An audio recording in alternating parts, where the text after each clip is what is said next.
एकही नगरसेवक निवडून आणता आला नाहीये या निवडणुकीत. कुठं चुकलं असं वाटतं आणि याचं काही आत्मचिंतन होणार नाही, आत्मचिंतन जरूर होईल. मी आत्ताही तेच सांगितलं की आत्मचिंतनासाठी साहेब स्वतः येतील, त्याच्याबद्दल आढावा घेतील, काय नक्की कुठे चुकलं, कोणाचं चुकलं हे बघितलं जाईल आणि त्याप्रमाणे आमचा पक्ष पुन्हा एकदा बघा, वडाची 4 पानं गळून पडली किंवा 4 पारंब्या तुटल्या म्हणून वड कोसळत नसतो.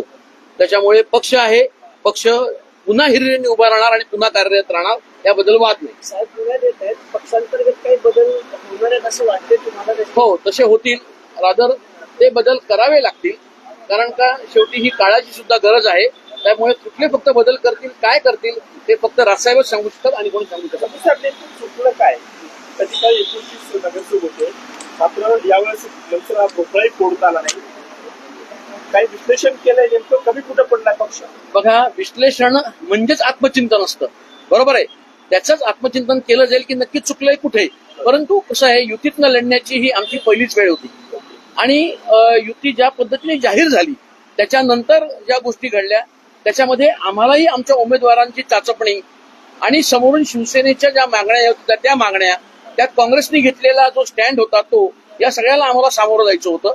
त्याच्यामध्ये कुठे ना कुठेतरी काही गोष्टी राहून गेल्या हे निश्चित. यावेळी भाजपचा 119 विरोध केलाय आणि त्याच काँग्रेस सोबत व्यवस्थित एकत्र लढलाय, त्याचा कुठेतरी फटका बसला का मतदारांना? हे सुद्धा काही आवडलं नाही असं वाटतंय का? नाही, मला असं वाटत नाही. बघा, प्रत्येक ठिकाणची भौगोलिक आणि ही परिस्थिती वेगळी असते, प्रत्येक ठिकाणची मतदारांची मानसिकता वेगळी असते.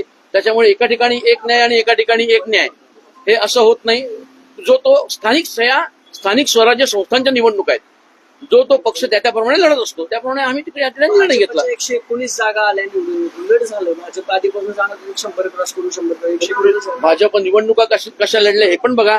भाजपने उमेदवार जे उभे केले, भाजपने त्याच्यानंतर ज्या पद्धतीने फोडाफोडीचं राजकारण केलं, उमेदवार पळवण्याचं राजकारण केलं, बोगस मतदार याद्या, मशीन्स बदलणं, सगळी यंत्रणा त्यांनी जी लावलेली आहे ती धनशक्तीने लावलेली आहे, बरं का. तिथे नक्कीच आम्ही कमी पडलो, कारण आमच्याकडे कार्यकर्त्यांची ताकद होती परंतु आणि आमच्याकडे जनशक्ती होती, पण धनशक्ती पुढे आम्ही कमी पडलो.